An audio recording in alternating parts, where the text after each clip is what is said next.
Ok.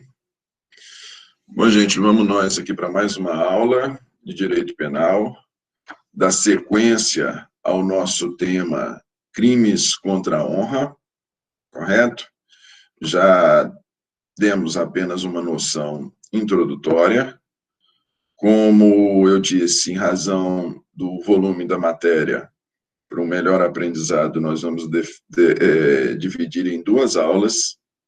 A aula de hoje a gente vai destinar para calúnia e difamação, e na aula seguinte a gente vê injúria e os dispositivos comuns que existem para todos os três crimes no Código Penal, e aí nós fechamos crimes contra a honra. Os crimes seguintes que nós vamos ver também são crimes muito interessantes, depois do crime contra a honra, a gente começa a ver semana que vem, beleza? Vamos lá, gente, vou projetar para vocês a aula. Qualquer questionamento, abram o áudio aí.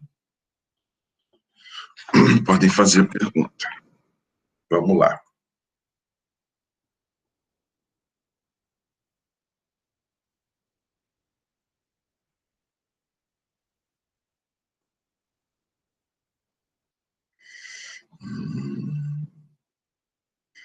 Como tem?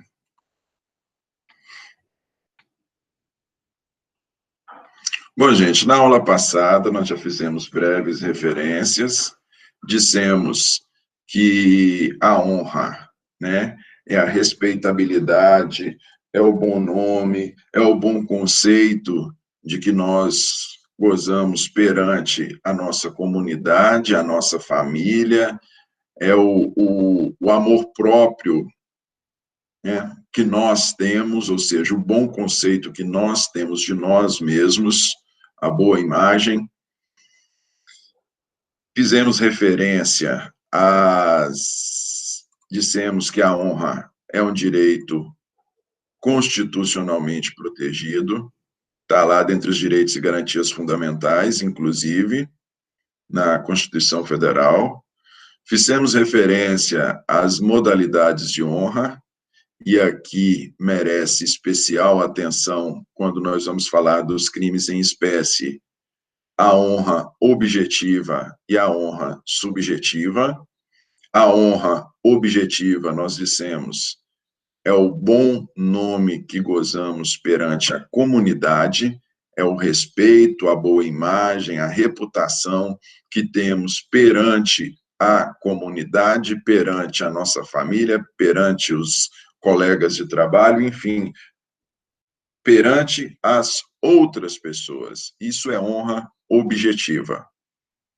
Honra subjetiva é o bom conceito que nós temos de nós mesmos, é o amor próprio, a respeitabilidade que nós entendemos ser possuidores, correto? Essa distinção é importante, por quê? Porque a depender do delito, a depender do crime contra a honra em questão, nós vamos estar diante, a depender do delito em questão, nós vamos estar diante do ataque a uma ou outra modalidade de honra. E a gente vai fazer referência a isso. E aí, falando especificamente dos delitos, gente, falando especificamente dos delitos, vocês vão ver que, considerando a pena, os delitos eles estão graduados a depender da maior, e essa é uma observação muito interessante que eu gosto de fazer quando eu estou estudando crimes em espécie, quando você tem quando você não tem um delito isolado, quando você tem, protegendo um mesmo bem jurídico, vários delitos, é uma análise que eu sempre gosto de fazer, que é a correspondente à pena. É uma análise da pena. Porque quando nós temos um mesmo bem jurídico sendo protegido por meio de várias previsões típicas, sendo protegido por meio do estabelecimento pelo legislador de vários delitos, porque o bem jurídico ele pode ser ofendido de uma ou outra maneira, daí a necessidade, em razão do princípio da legalidade, que nós tenhamos a descrição típica de várias maneiras, dessas várias maneiras de ofensa. Nós sabemos que um dos primados do direito penal é o princípio da legalidade, não é isso? Não há crime sem lei anterior que o defina. Então, mais uma vez, quando nós temos vários delitos protegendo um mesmo bem jurídico, eu gosto de fazer um comparativo na pena, para você ver a sabedoria do legislador, a sabedoria da lei.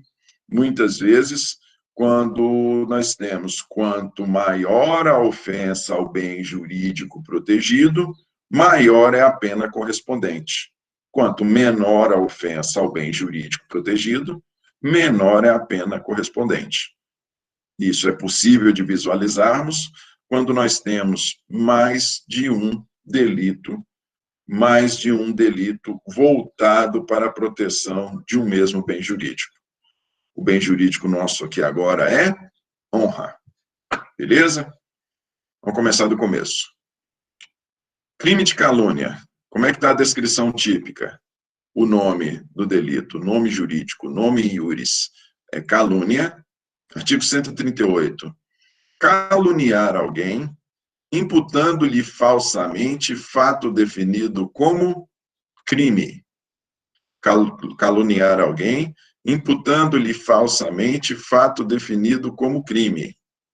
Pena, detenção de 6 meses a 2 anos e multa. Parágrafo 1º. Nas mesmas penas incorre quem, sabendo falsa imputação, ou seja, sabendo que a imputação de crime é falsa, apropala ou divulga, aquele que a reproduz ou dá publicidade a ela. Nas mesmas penas incorre quem, sabendo falsa imputação, apropala ou divulga. Nós vemos que no caput, o caput ele se destina àquele que cria a falsa imputação de crime. O caput ele se refere àquele que cria a falsa imputação, não é isso? O parágrafo 1º, ele é destinado não para aquele que cria a imputação, mas sim aquele que a reproduz ou mesmo a divulga, dá publicidade a ela, correto? Parágrafo 2º, é punível a calúnia. Alguém? Aqui. É punível a calúnia contra os mortos. Ok, gente? Interessante fazer referência a isso, né? Porque, via de regra, nós precisamos, crimes contra a vida, crimes contra a pessoa, nós precisamos de uma vítima viva, né?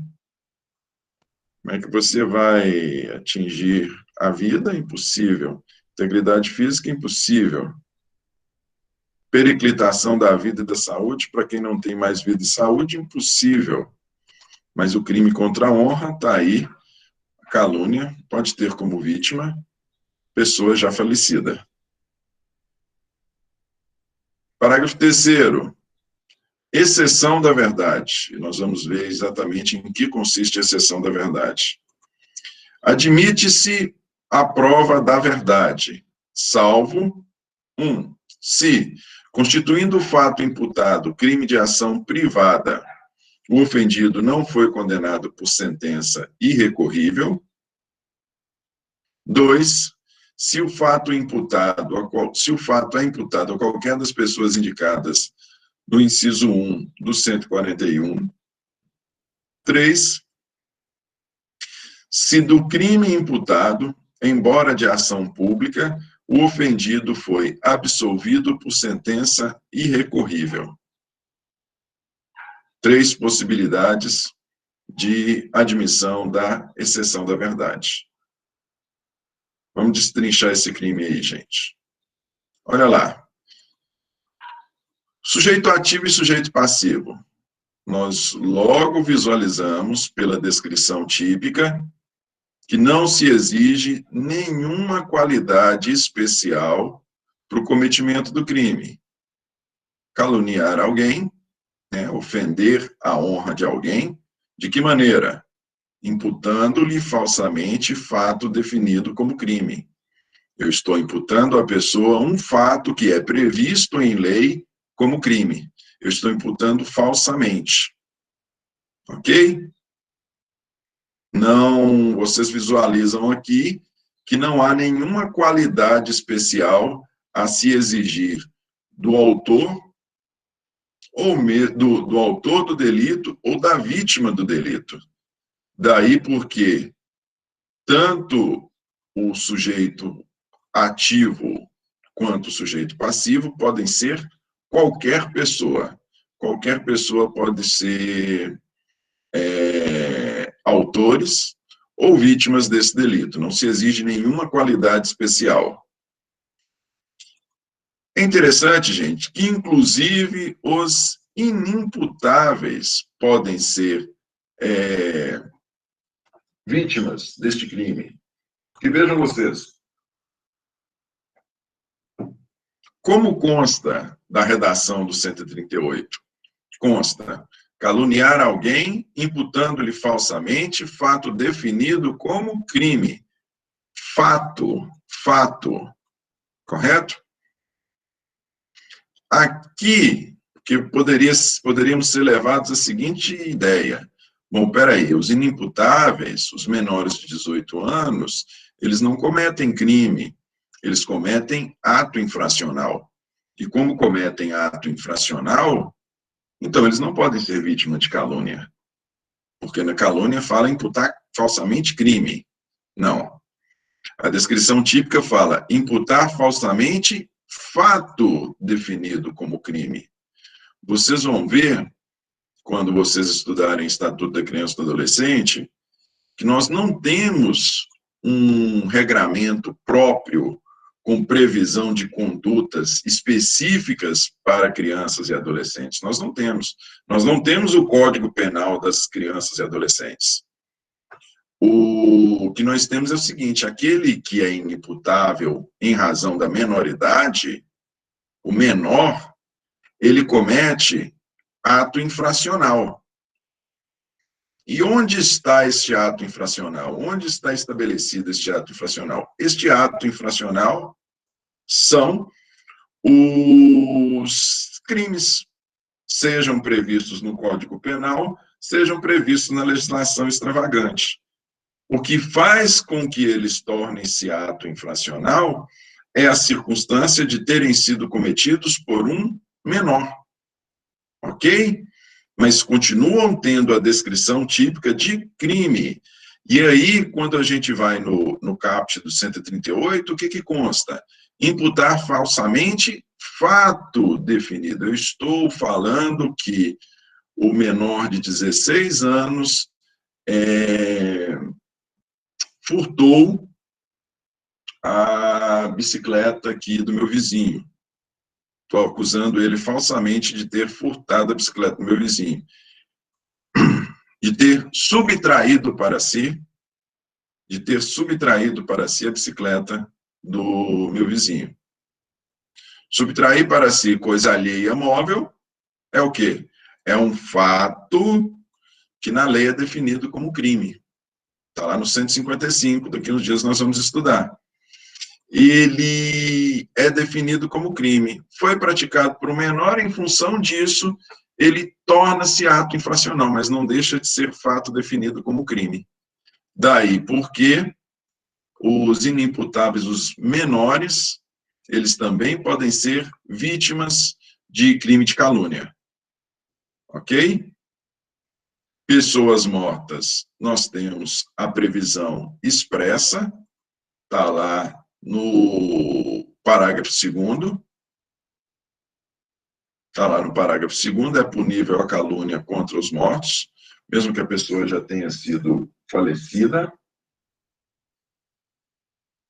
E aqui é interessante, gente, que olha só para vocês verem. Nós temos aqui a primeira possibilidade, a primeira observação quanto à importância de se saber se o que é ofendido é a honra objetiva ou a honra subjetiva.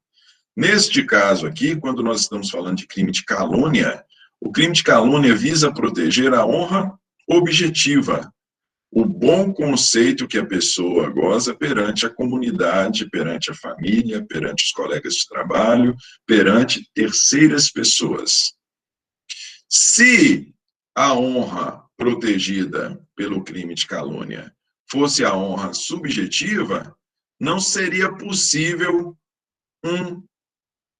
uma pessoa já falecida ser vítima de crime de calúnia. Por quê? Porque a honra subjetiva é aquela ideia que eu mesmo tenho de mim.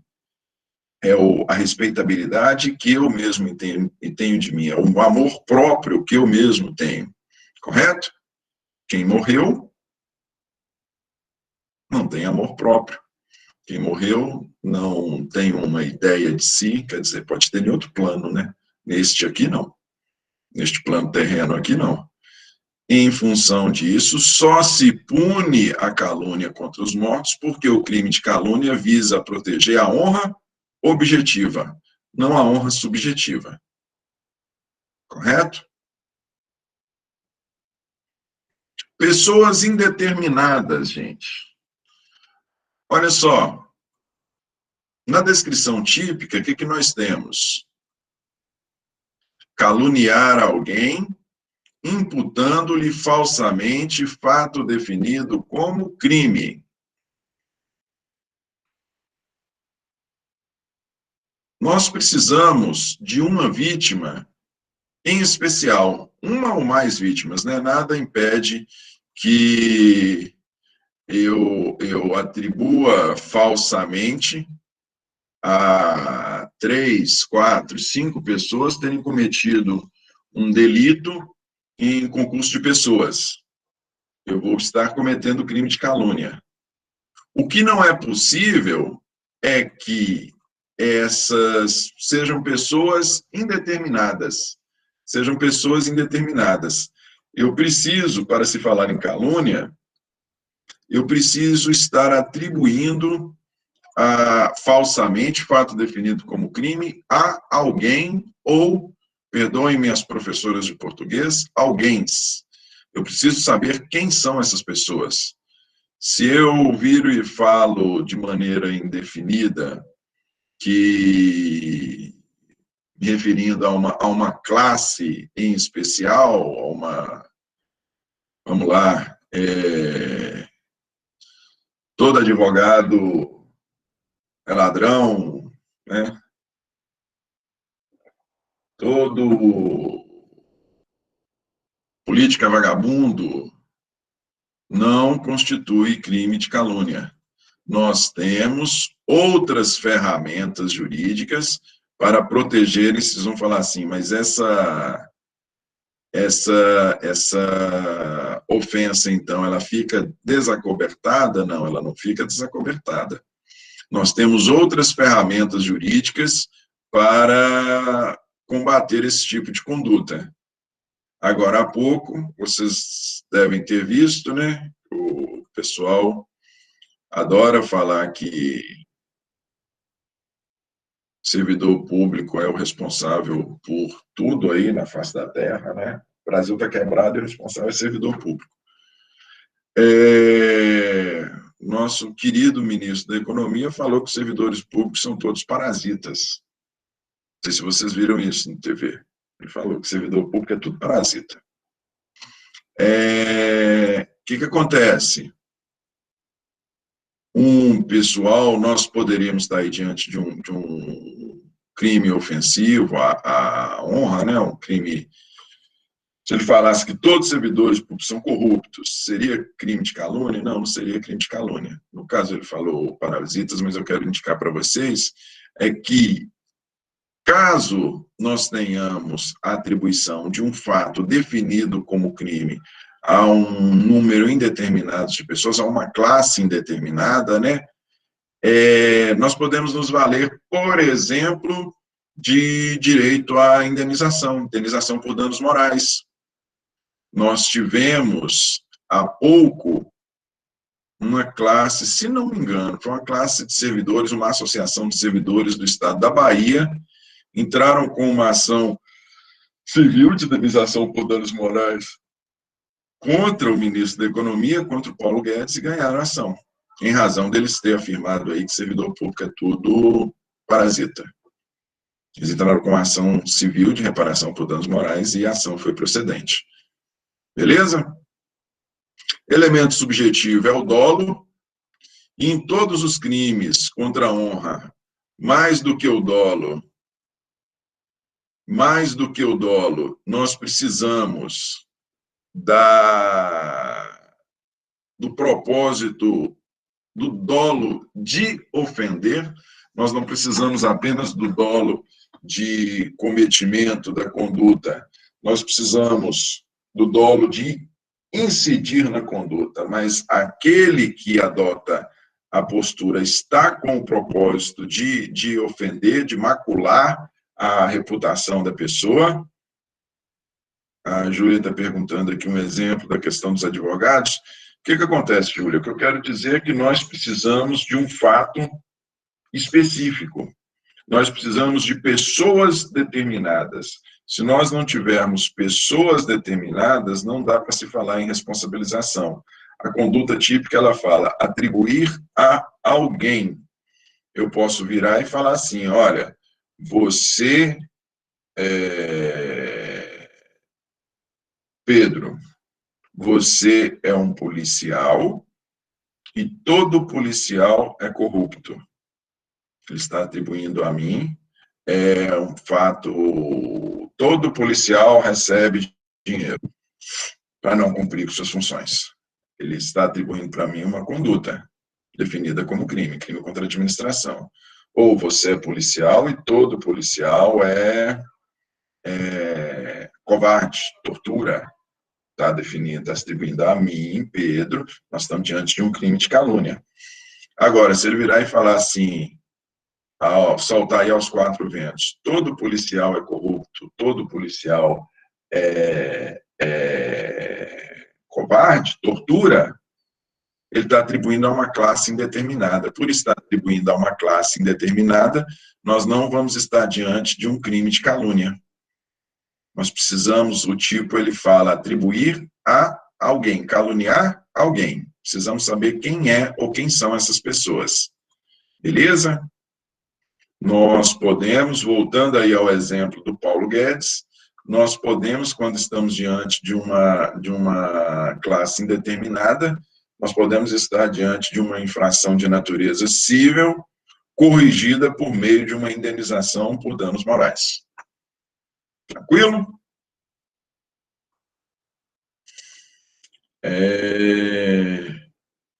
Objetos material e jurídico. Objeto material é a pessoa, é a reputação, né, da pessoa.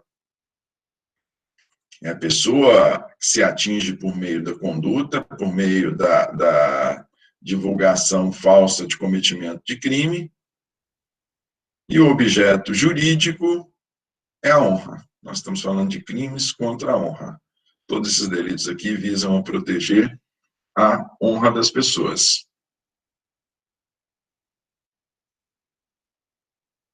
Já fizemos referência, esse é um crime comum, ele pode ser cometido por qualquer pessoa, não se exige nenhuma qualidade especial para que o cometa, e também pode ter como vítima qualquer pessoa, dissemos. Ele é um delito formal, nós não temos uma alteração no mundo natural, né? Nós não temos uma alteração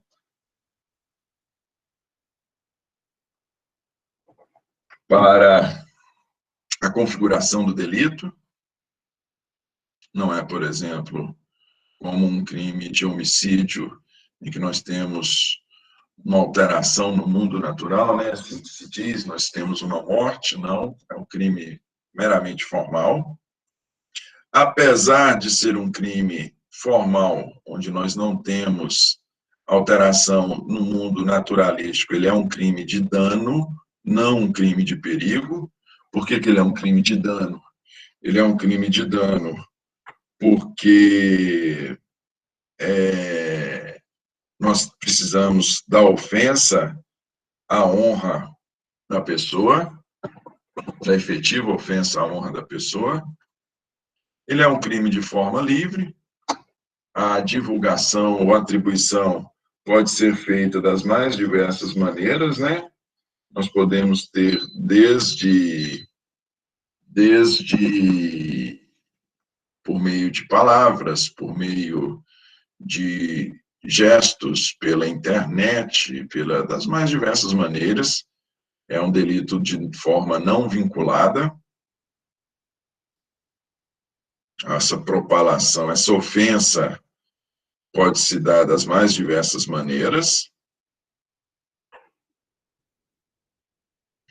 É um delito comissivo, não é possível cometê-lo por meio de omissão, não é possível de maneira omissiva nós caluniarmos, ofendermos a honra, atribuirmos a alguém falsamente o cometimento de um fato definido como crime. Não tem como você atribuir, se não for por meio de uma ação positiva, não é possível cometê-lo por meio de omissão. É um delito instantâneo, o seu resultado, a sua execução, para a sua configuração, a sua execução não precisa se estender no tempo.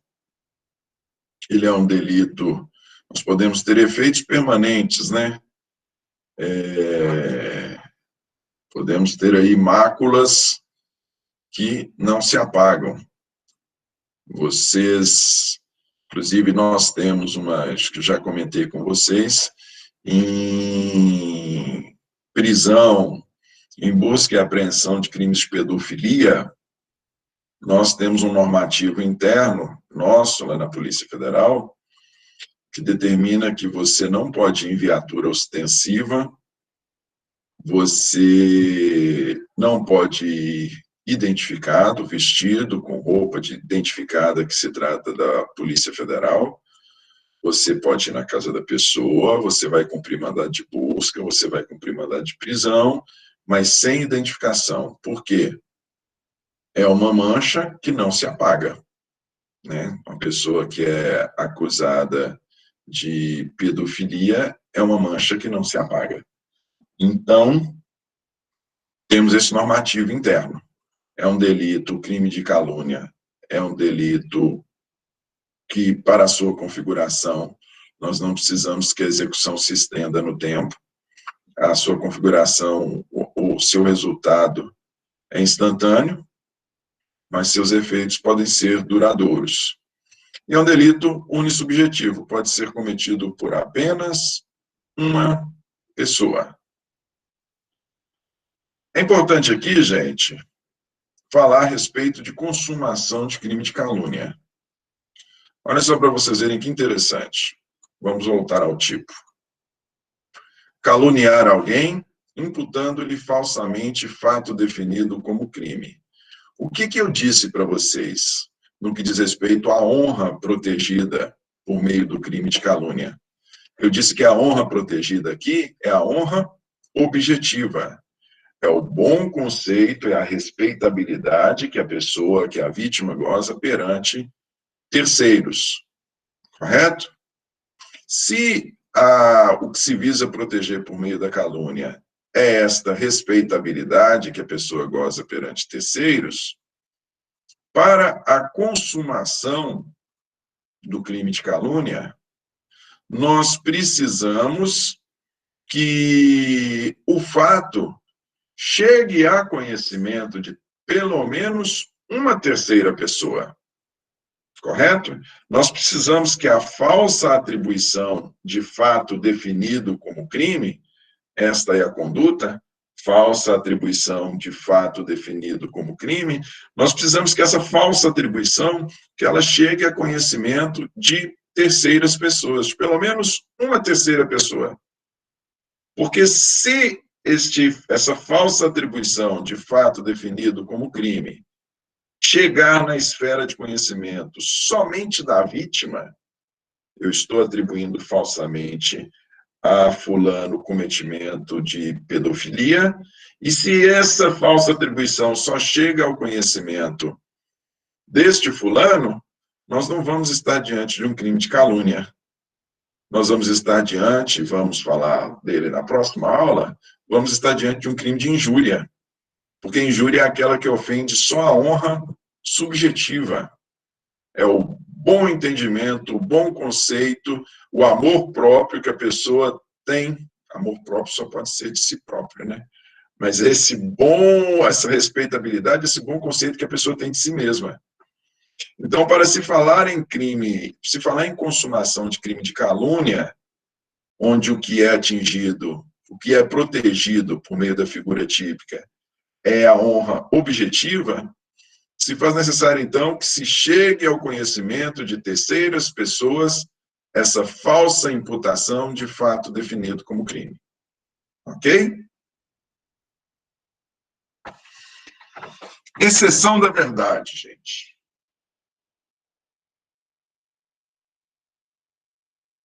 Exceção da verdade.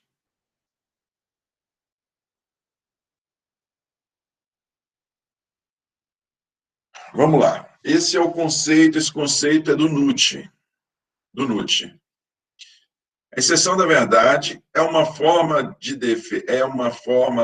defesa indireta. Tinha um dia aqui que comeram um dia. É uma forma de defesa indireta, por meio da qual o acusado de ter praticado calúnia pretende provar a verdade do que alegou, demonstrando ser realmente o autor do fato definido como crime, o pretenso ofendido.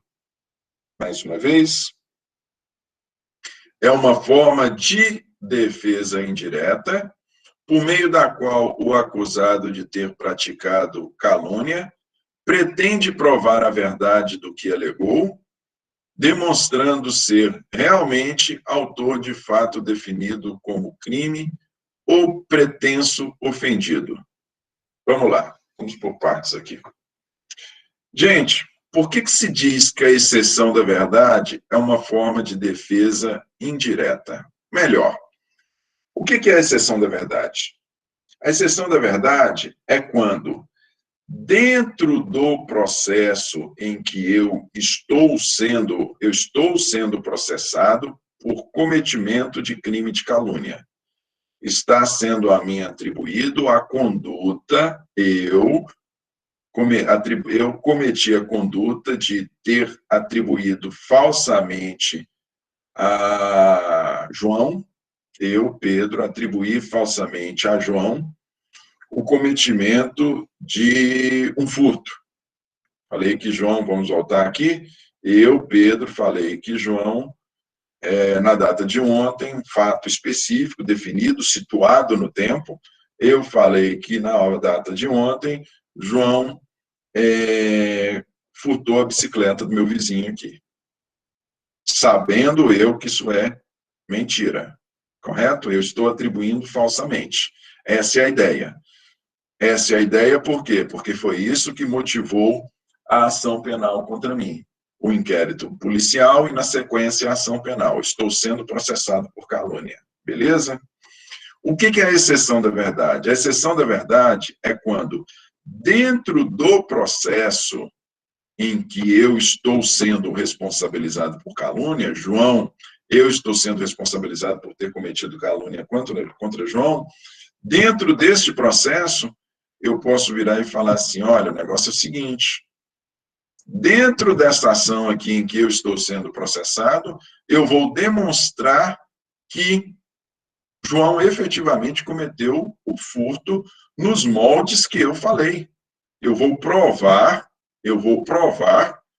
dentro dessa mesma ação em que estou sendo processado por calúnia, eu vou provar que João, de fato, cometeu um furto contra o meu vizinho, furtou a bicicleta do meu vizinho. Beleza? Por que é dito que essa é uma forma de defesa indireta? Por que é uma defesa indireta? Ô Pedro, Pois não. no caso de, por exemplo, um político foi lá e falou pro outro que ele era ladrão e só alegou que ele era ladrão. Meses depois, eles fizeram uma denúncia e descobriram que realmente a pessoa era ladrão. E aí, o que acontece? Sim, A pessoa continua sendo processada ou... é isso que nós vamos falar aqui. Antes de mais nada, nós precisamos de um fato definido, né? Não dá para um político pode virar e falar, olha, meu nobre colega, né? Porque não pode ofender, não é isso? Sempre são da falsidade, caramba. Vossa Excelência desviou os recursos direcionados para a construção da escola pública no bairro X. Vossa Excelência desviou 800 mil reais que eram destinados para a construção da escola X no bairro Y. Beleza? Temos uma pessoa em especial, quem? O político que se está acusando, e temos um fato definido como crime, o desvio da verba. Beleza? Mas, como eu disse, nós vamos ver outros delitos aqui, os outros dois contra a honra, não basta a mera indicação que a pessoa é ladrão, por exemplo. E é exatamente isso que eu estou falando. Na exceção da verdade, nós vamos ver os desdobramentos aqui, quando não é possível exceção, mas na exceção da verdade, o que eu faço dentro da ação em que eu estou sendo processado por calúnia, dentro dessa mesma ação, e voltando aqui ao exemplo que eu dei, eu vou provar que João, de fato, subtraiu a bicicleta do meu vizinho. Por que é chamada de defesa indireta? Porque, vocês lembram, para responsabilização penal, o que eu preciso provar para responsabilizar uma pessoa penalmente? Eu preciso provar materialidade, ou seja, que o fato ocorreu, e eu preciso provar autoria. Se eu preciso provar isso, o que a pessoa que está sendo, a pessoa a quem está sendo atribuído qualquer crime, não é só crime contra a honra, não, qualquer crime, está sendo atribuído a ela um estupro, está sendo atribuído a ela um homicídio, está sendo atribuído a ela um furto, um roubo. Quais são as defesas clássicas? Não foi eu o autor, ou seja, você nega a autoria, ou este fato não aconteceu, eu vou te provar que ele não aconteceu, você nega a materialidade, você ataca a materialidade delitiva, ou fui eu o autor, o fato sim aconteceu, mas eu estou amparado por uma causa excludente de ilicitude. Eu agi em legítima defesa, eu agi em estrito cumprimento do dever legal, correto? Essas são as defesas clássicas. Por que a exceção da verdade é chamada de defesa indireta? Por que ela é uma defesa indireta?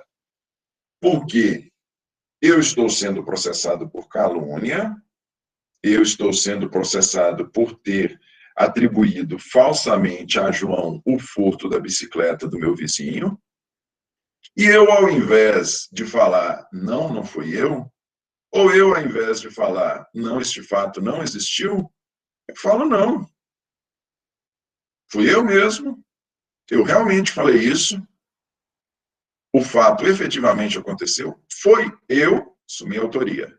2, o fato efetivamente ocorreu, assumi materialidade.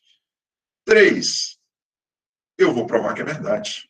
Dentro dessa ação em que eu estou sendo processado por calúnia, eu vou provar que, de fato, João subtraiu a bicicleta do meu vizinho. Essa é uma defesa indireta. E se eu conseguir demonstrar que João efetivamente subtraiu, por isso que se fala em exceção da verdade. Se eu conseguir demonstrar que, de fato, é verdade o fato constitutivo de crime, não tem como eu ser responsabilizado, porque qual é a descrição típica? Atribuir, caluniar alguém imputando-lhe falsamente. Se o fato definido como crime que eu atribuí a João não é falso, é verdadeiro, então não tem crime. Não tem crime meu, tem o crime de João. Para não existir o crime meu de calúnia, quando eu estou falando de exceção da verdade, tem que haver o crime do outro a quem eu atribuí conduta definida como crime. Beleza?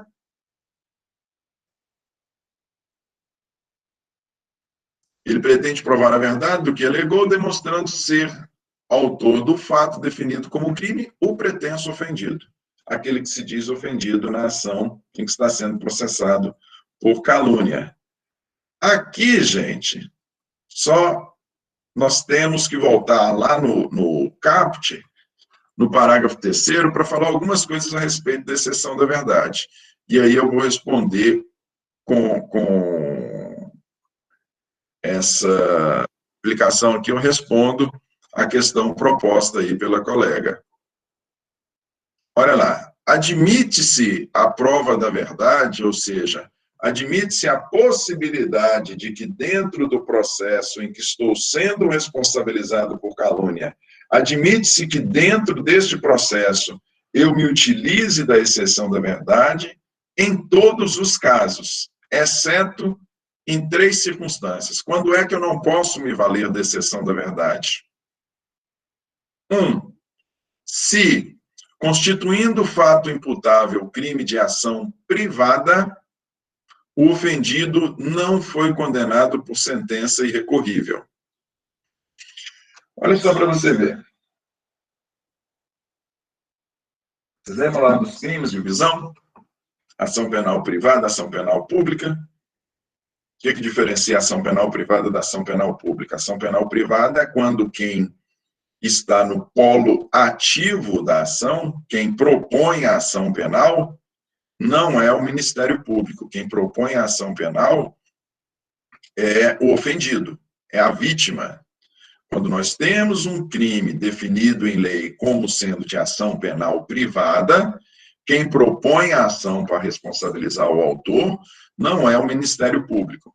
Quem propõe a ação para responsabilizar o autor é a vítima. É a vítima do crime. Beleza?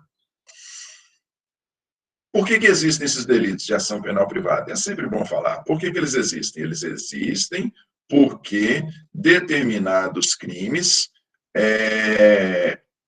ofendem muito mais,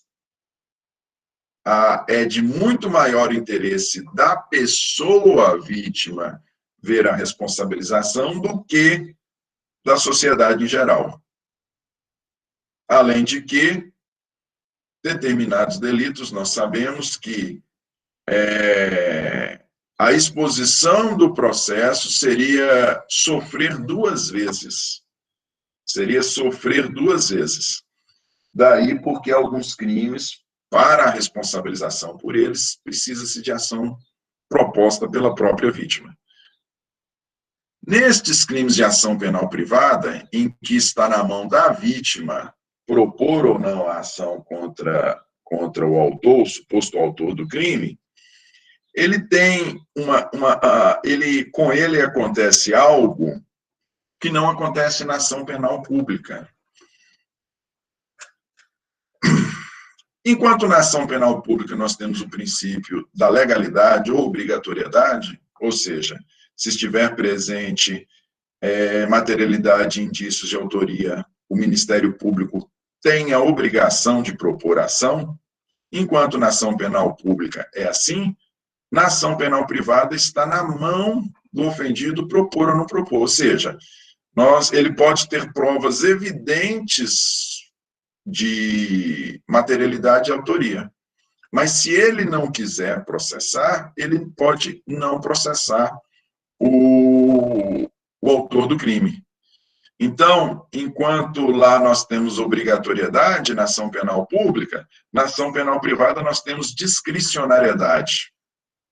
Enquanto na ação penal pública o Ministério Público não pode desistir da ação. Na ação penal privada, o ofendido, a vítima, pode desistir da ação. Ele iniciou, apresentou uma queixa, só que no curso da ação ele desistiu.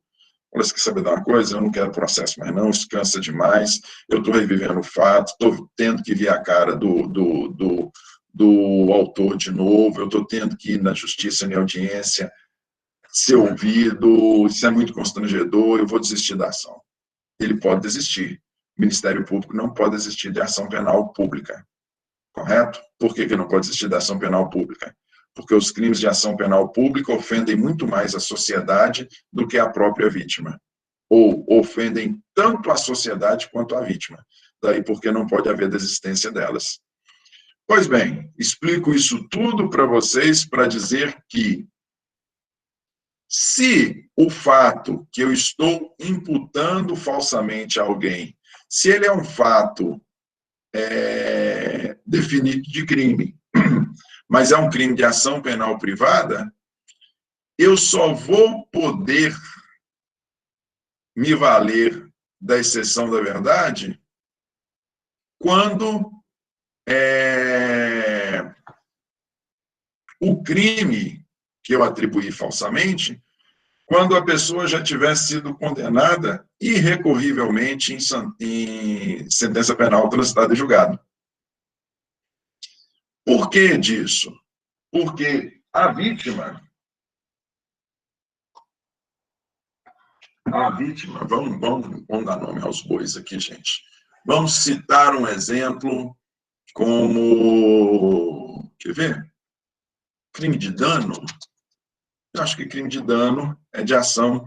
Vamos citar um exemplo aqui, porque para ficar mais claro para vocês.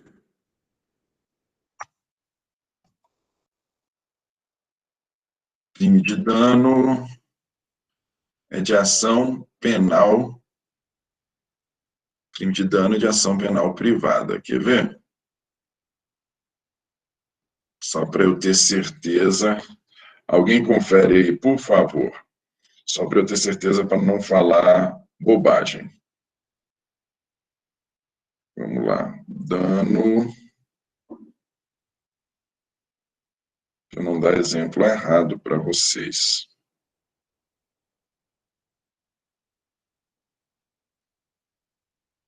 Não, é ação penal condicionada. Mas pensemos num crime de ação penal privada. Quer ver?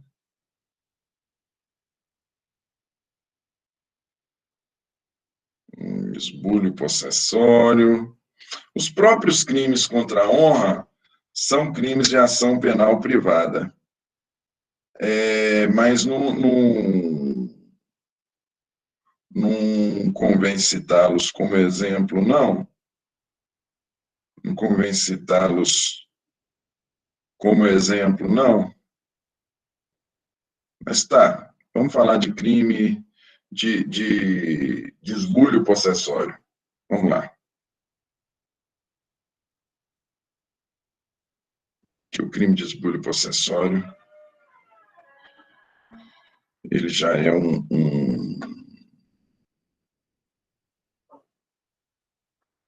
ele já é um artigo 161 do Código Penal. Nós vamos ver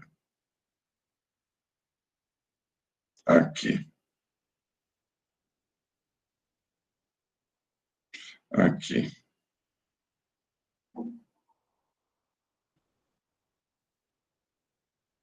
Esbulho possessório. Esbulho possessório é quando nós temos, de certa forma, vamos lá, de certa forma, a invasão de propriedade alheia. De certa forma, vamos dizer assim. Nós vamos estudá-lo. Ele é um crime de ação penal privada. Ele é um crime de ação penal privada. Vamos lá. Vamos voltar aqui ao slide para ficar clara a explicação. Suponhamos que eu estou atribuindo a alguém o cometimento de um crime de esbulho possessório. de que ele está invadindo a propriedade do outro. Lá não é essa invasão do MST, não, gente. Ele está alterando no esbulho, nós temos alteração de cerca. Eu estou atribuindo a uma pessoa que ela está avançando com a cerca dela, alterando os marcos e invadindo a terra do seu vizinho. Nós temos o vizinho, correto? Nós temos dois proprietários rurais vizinhos, e eu estou atribuindo, eu estou falando que João está modificando a cerca e avançando sobre a terra de Antônio. Isso é esbulho possessório. Eu estou falando que João está ampliando, está movimentando com a cerca e avançando sobre a terra de Antônio. João cometendo crime de esbulho possessório contra Antônio. Crime de ação penal privada. A vítima, Antônio. Antônio pode propor a ação para responsabilizar João por crime de esbulho possessório, pode propor ou não. É um crime de ação penal privada. Correto? Neste caso, se Antônio, e eu estou atribuindo, eu estou falando que Antônio está avançando sobre a terra de João. Se Antônio for me processar por calúnia, ele vai virar e falar, olha, você está falando que eu estou avançando sobre a terra de João, você, Pedro, está falando que eu estou avançando sobre a terra de João, você está cometendo crime de calúnia, porque isso é uma falsidade. Você está atribuindo a mim uma conduta que é definida como esbulho possessório, crime. Eu vou te processar por calúnia. Eu, Pedro, eu não posso, dentro do processo em que estou sendo responsabilizado por calúnia, eu não vou poder fazer prova da exceção da verdade. Eu vou falar, não. Eu vou arrumar os peritos, eu vou arrumar um drone, a tirar uma foto lá de cima, você vai ver que eu vou demonstrar que os marcos foram alterados, que você avançou. Vou lá no Google Maps, vou fazer uma demonstração, que até mês passado a cerca estava num lugar, Google Maps não, né? Não é Google Maps não, tem um outro sistema lá, tirar uma foto de satélite. Eu vou demonstrar que a sua cerca avançou 200 metros. Não, eu não posso, quando a ação penal é privada, nós estamos falando de crime de esbulho possessório, que é de ação penal privada, eu não posso fazer prova dentro do processo de calúnia que o fato é verdade. Por quê? Porque, sendo crime de ação penal privada, a vítima, no caso o João, ele pode propor ação ou não. Ele pode, inclusive, desistir da ação. Então, eu preciso de sentença condenatória irrecorrível. Eu só vou poder fazer prova da exceção da verdade no crime de calúnia se o Antônio tiver sido condenado irrecorrivelmente por esbulho possessório. Aí sim, se ele foi condenado irrecorrivelmente por esbulho possessório, eu vou poder fazer prova e indicar, olha, Antônio cometeu esbulho possessório contra João. Aí, Antônio me processa por crime de calúnia. Eu vou poder chegar e falar, você quer ver? Eu tanto vou demonstrar que ele cometeu, que está aqui, estou aqui com a sentença penal irrecorrível em que o juiz condenou Antônio por esbulho possessório. Beleza? Ficou menos difícil de se entender, né? Vamos lá. Se o fato é imputado a qualquer das pessoas indicadas no inciso 1 do artigo 141. Artigo 141. Vamos ao artigo 141 do Código Penal. Esse trem aqui agora está dando trabalho. Vamos ao artigo 141 aqui. São presidente da República e chefe de governo estrangeiro. Código Penal, artigo 141.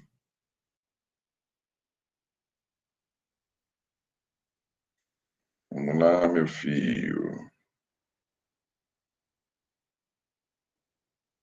Aqui. Olha lá. Voltemos. se o fato é imputado a qualquer das pessoas indicadas no inciso 1 do 141.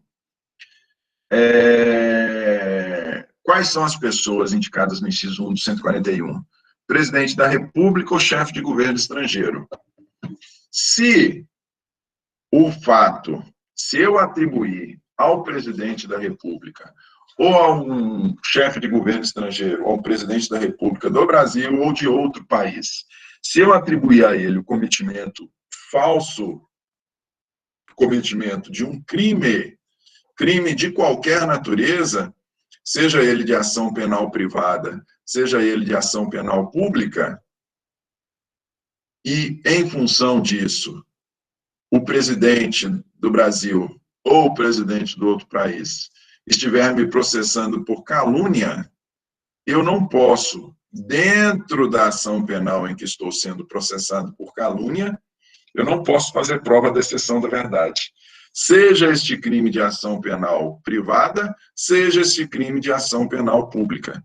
Eu não vou poder fazer prova de que realmente aquela conduta criminosa que eu estou atribuindo ao presidente, aquela conduta que é crime de ação penal pública, portanto, a sociedade tem interesse na responsabilização, tanto ou mais que a própria vítima do presidente, eu não posso fazer prova da exceção da verdade. Então, quando nós estamos falando de presidente da República ou chefe de governo estrangeiro, eu não posso fazer prova da exceção da verdade de nenhuma maneira. Isso por razões políticas. Não é? E terceira possibilidade, em que não se pode fazer prova da exceção da verdade, se do crime imputado, embora de ação pública, o ofendido foi absolvido irrecorrivelmente. Olha lá. E aqui eu abro uma observação interessante para vocês. Olha só. Se o crime imputado à pessoa, eu atribuí, vamos voltar ao nosso exemplo novamente, eu atribuí a João o furto da bicicleta do meu vizinho. João está me processando por calúnia. Ok? Mas, ao mesmo tempo que João está me processando por calúnia, porque eu atribuí a ele o cometimento de um furto da bicicleta do meu vizinho, João também está sendo processado por crime de furto. Beleza? Se no processo em que João está sendo responsabilizado por crime de furto, se ele vier a ser absolvido irrecorrivelmente, ele foi absolvido e o Ministério Público não recorreu. Ele foi absolvido em primeira instância e o Ministério Público não recorreu. É um crime de ação penal privada, pública? É um crime de ação penal pública. Eu falei que ele furtou. Furto é crime de ação penal pública. Eu vou poder fazer prova vou poder me valer da exceção da verdade? Não, não vou poder. Por quê? Porque ele foi absolvido por sentença irrecorrível. Não, mas a polícia não trabalhou direito. A polícia não trabalhou direito, o Ministério Público não foi diligente, por isso que ele foi absolvido na ação em que ele estava sendo responsabilizado por furto. Foi por isso que ele foi absolvido. Não, mesmo que eu, que estou sendo responsabilizado por calúnia, mesmo que eu disponha de provas contundentes a respeito da responsabilização penal de João pelo cometimento do furto, eu não vou poder fazer prova de exceção da verdade, porque João tem a favor de si uma sentença absolutória transitada em julgado. Vocês vão ver, quando estudarem recurso, que não existe revisão criminal para prejudicar o réu. Só existe a possibilidade de revisão criminal, ou seja, de se atacar uma sentença condenatória transitada em julgado, quando essa sentença, só existe essa possibilidade para beneficiar o réu. para prejudicar jamais. Então, se ele já foi absolvido irrecorrivelmente pelo cometimento do crime que eu disse que ele cometeu, o crime que eu disse que ele cometeu, ele já foi absolvido, não tem como eu fazer prova da exceção, não tem como eu me valer da exceção da verdade, por mais que eu disponha de provas contundentes, demonstrando que ele, sim, de fato, furtou a bicicleta do meu vizinho. Beleza? Algum questionamento aí? Eu não entendi. Eu não entendi nessa primeira parte, porque, assim, nessa primeira parte, a pessoa é condenada para você prova de exceção, né? Na ação privada. Fala. Quem está falando? Maria. Ô, Maíra, fala de novo, por favor. Não entendi sua pergunta, não. No primeiro, a pessoa que você está... A diferença do primeiro... A diferença do primeiro para o terceiro? Não, tipo, eu entendi, porque nessa daqui, na ação privada, a pessoa tem que ser condenada ao crime que falou que ela cometeu para você usar a exceção da prova, né? É verdade. Vamos lá. Deixa eu falar de novo. Deixa eu explicar de novo. Olha só. Quando nós falamos de crime de ação penal privada, o crime de ação penal privada, a conduta definida como crime porém, interessa muito mais a pessoa do que a própria sociedade a responsabilização penal. Em função disso, está na mão da vítima, quando nós estamos falando de um crime de ação penal privada, está na mão da vítima processar ou não processar, está na mão da vítima do crime de ação penal privada processar ou não processar o autor do crime. Agora, nós acabamos de falar do crime de esbulho possessório. Por mais que o crime possa estar claramente provado, está na mão da vítima do esbulho, está na mão dela processar ou não processar. Ok? Ela não só tem a discricionariedade de propor ou não propor a ação, como ela também tem a discricionariedade de desistir da ação. Pode ser que o processo esteja em curso, antes da sentença condenatória irrecorrível, eu desisto da ação. Eu já propus, apresentei a queixa, já foram ouvidas testemunhas, já teve a alegação final, está na hora da sentença. Eu vou e me manifesto dentro do processo. Eu que fui vítima de esbulho possessório, que estou processando o meu vizinho por cometimento de esbulho possessório, eu dentro do processo me manifesto lá, eu desisto da ação.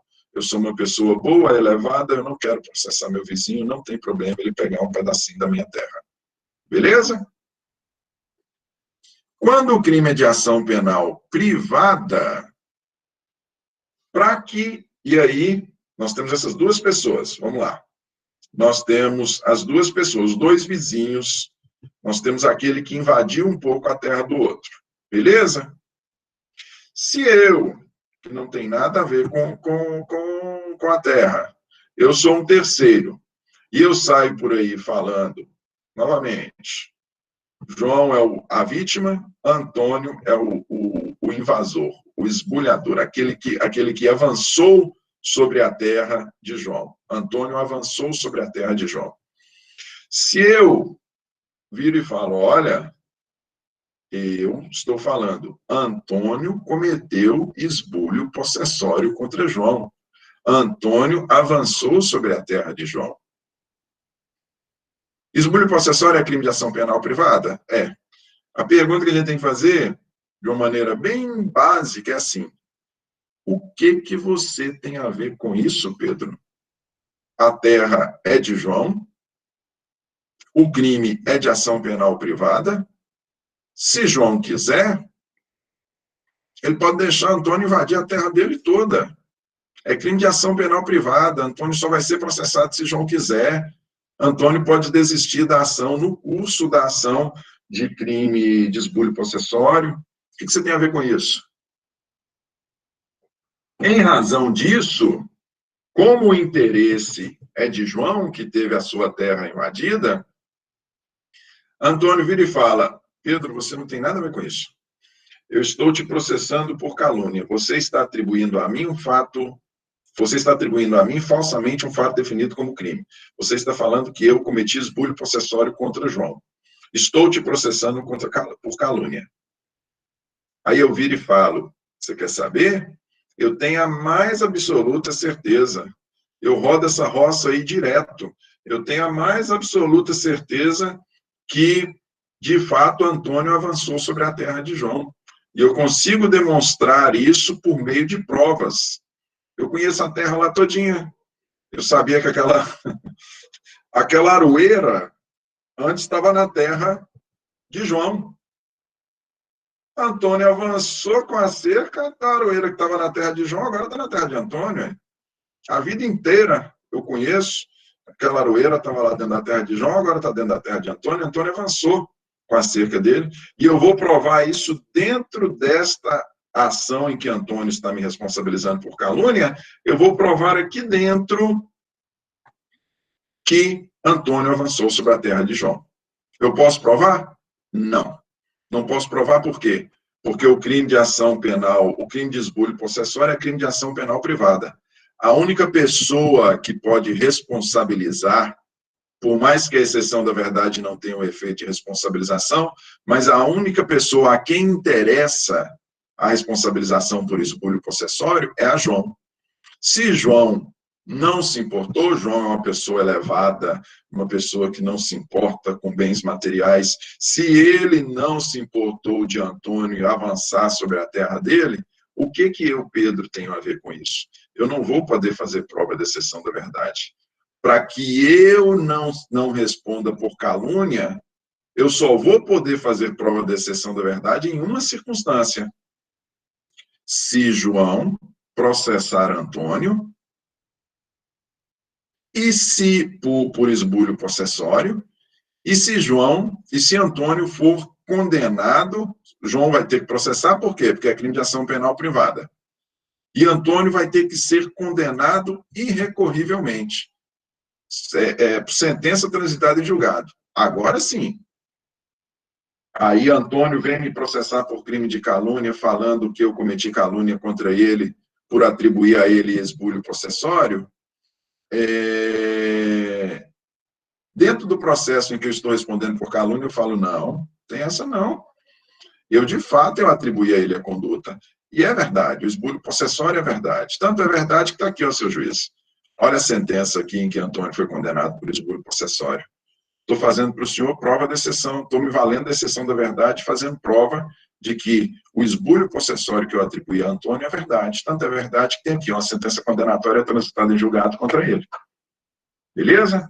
Essa é a particularidade. Por que isso não existe para ação penal pública? Isso não existe para ação penal pública porque nos crimes de ação penal pública é de interesse do Estado a responsabilização. Se eu falei, aí não vamos falar de esbulho possessório, se eu falei que Antônio matou João, peraí, Antônio matou João? Matou. Aí nós estamos diante de um crime de homicídio. Crime de homicídio é crime de ação penal pública. Bom, se crime de homicídio é de ação penal pública, interessa mais a sociedade. A família de João pode ser um pessoal elevadíssimo, né? Pessoal bom de perdoar, ele fala: não tem problema,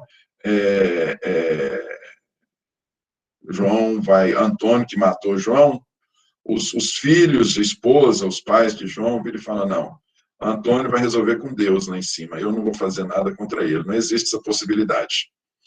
Porque o homicídio, ele atinge a própria sociedade, ele é crime de ação penal pública. Existe interesse do Estado na responsabilização pelo crime de homicídio. Se eu virei e falei: ó, Antônio matou João, e Antônio vem e me processa por crime de calúnia,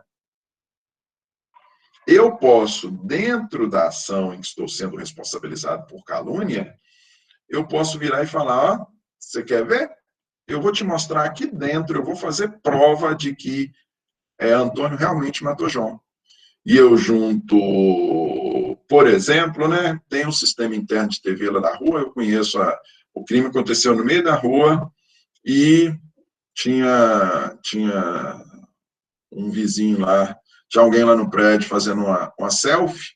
Na hora que eu estava fazendo a selfie lá na beirada da janela, ele gravou o homicídio ocorrido lá na rua. E eu estou com essa imagem aqui, seu juiz, e eu vou juntar aqui para o senhor, vou apresentar Antônio matando João. Estou fazendo prova. Admite-se a exceção da verdade? Admite-se.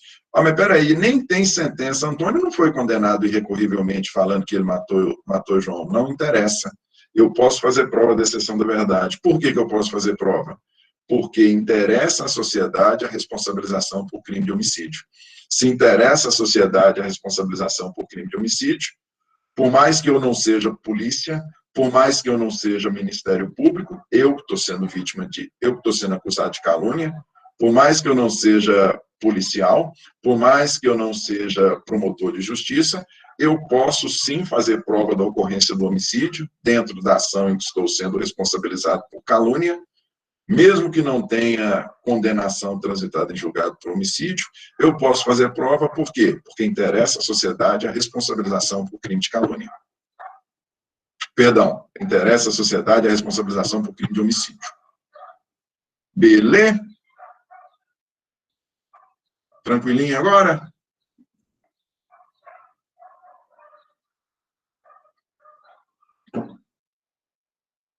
Por nada. Entendi, obrigada. Vamos lá. Sessão da verdade. Gente, vamos falar de difamação na próxima aula. Nós temos apenas 10 minutos. Não dá para evoluir legal aqui, não, porque senão nós vamos ter que andar galopando. Beleza? Próxima aula a gente fala de difamação e entra injúria também. Bom dia para vocês.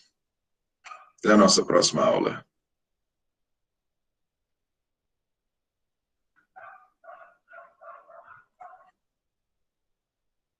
Eu que agradeço, gente.